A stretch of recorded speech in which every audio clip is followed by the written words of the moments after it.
Honeybees play a leading role in the pollination of many wild plants and crops, with 200 billion worth of crops depending on the pollination services provided by managed bees. However, various causes, including climate, are making it more challenging to raise healthy honeybees. In 1985, the number of bee colonies in the US was around 23 million, and that has dropped by about 8 million since then.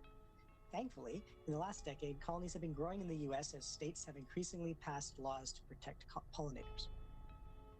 Understanding the response of bees to changes in climate is essential to face this challenge, and that's why we decided to create a predictive model of honey production using climate data.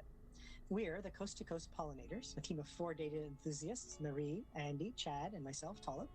We live on opposite sides of the continent and have come from diverse backgrounds, but we have the same will to change the world. Together, we bring biotech, AI, and software engineering skills to this problem.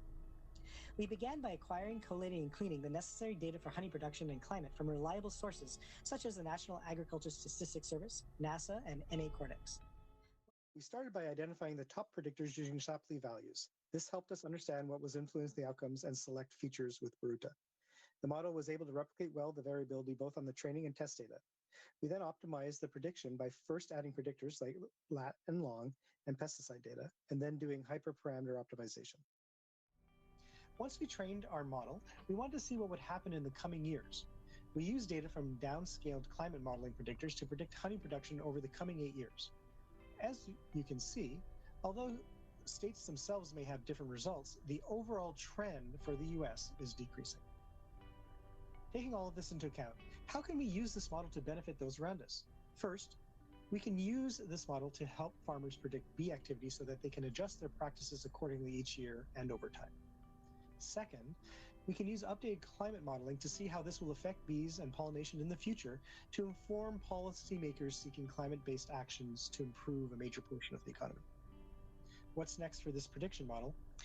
Correlating honey production and subsequent pollination of particular plants would be interesting to add. Getting more robust data for both training and production, including disease data, would be critical, especially since disease is a major factor in honey production and a consequence of climate itself. And we'd love to apply this to Canadian data. We have partial data, but data acquisition was a little difficult during this hackathon, but we'd love to add that.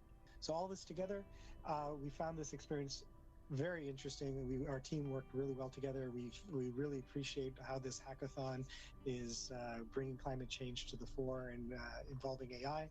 Thank you.